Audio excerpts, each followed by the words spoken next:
Demolisyon sa Muntinlupa. Isang parte ng Muntinlupa ito. Panoorin niyo po ang vlog, no, para malaman natin ang lokasyon kung saan nagaganap ang nangyayaring demolisyon na ito.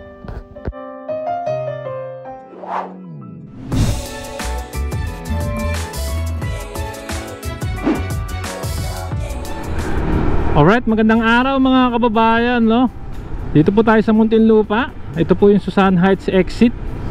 Mga kasama, ito nakita ko lang na naman, no, nung dumaan tayo na nag-commute tayo ng isang araw.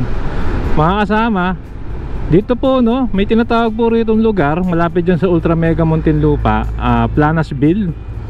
Hindi ko po sure kung yun, no, pero may nangyayari pong demolition mga kababayan. Parang ang daming nangyayaring demolition pati sa Alabang, no. Diyan sa Alabang, ang laki ng truck. So ito nga, no, mga kasama, i-drone na lang din natin para makumpirma natin. Pero nakita ko talaga nagkaroon na po ng parang talagang ginigiba na yung, yung mga bahay eh.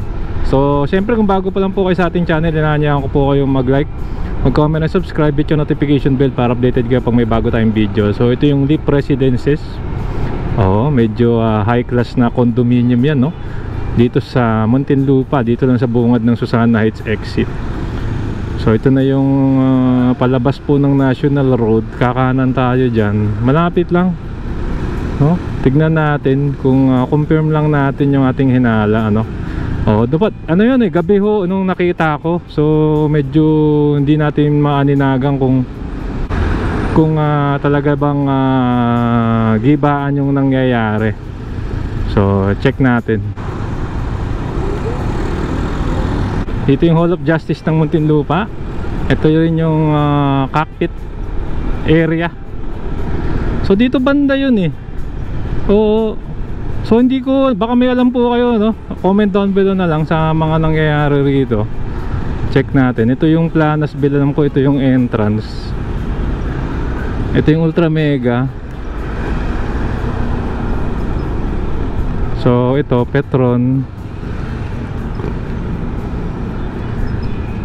Ito dito. Ayun, may nangyayaring dito. Ito pala yung lumang warehouse.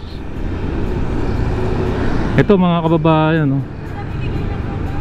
Parang nagkaroon na ng gibaan dito.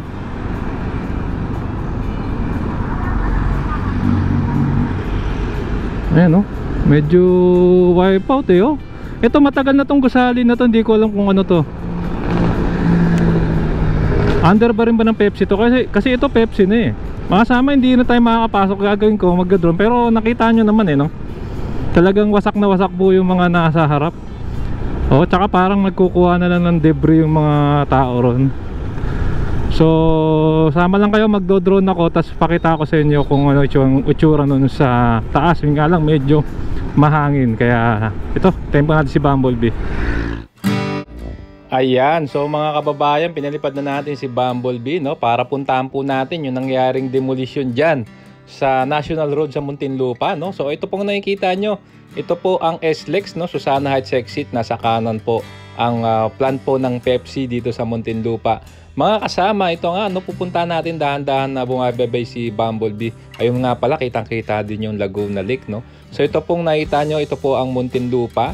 So ang pagkakaalam ko po, no, itong lugar ay Planasville. Pero upon checking sa mapa, yung Planas po ay malapit dun sa cockpit, no. Pero ito parang mas malapit na to dun sa lumang Ultra Mega Warehouse. So mga kababayan, sa mga kababayan natin sa Muntinlupa, pa-correct na lang po ako pag nagkamali or ano ba pangalan nitong lugar na ito, no. So ito nga po mga kasama yung sinasabi ko po sa inyo. Itong ayan, no, isang stretch siya ng mga bahayan.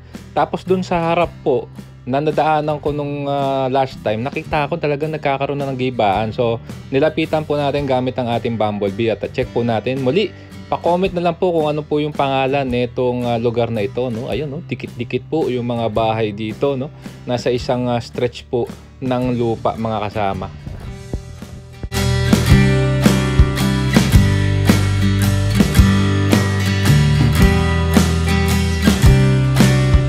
Ayan, so ito na mga kasama yung sinasabi ko sa inyo. Ayun, no, ang dami na pong mga bahay, mostly nandun sa unahan yung mga ginibana, no? So ito po parang abandonadong ano to eh.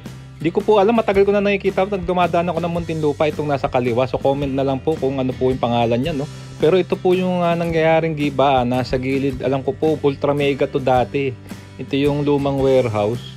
So yan oh, tignan nyo, talagang na-demolish, nagkaroon na ng gibaan ito po. Zoom po natin para mas makita nyo pa. Mostly yung nasa unahan, hindi po natin alam kung haabot yan hanggang doon sa mismong dulo, no? So talagang ayan mga kasama, nakita din natin nung dumaan tayo sa motor, talagang gibang-giba, no? Pero yung mga, marami pa palang bahay doon sa looban, no? Itong stretch na ito mga kasama, ano kaya ito, no? Lumang gusali na ito eh. No? Mga kasama, sana po may makapagbigay sa atin, lalo na yung mga matagal na pong nakatira dito sa Muntinlupa, no? Ayan mga kababayan.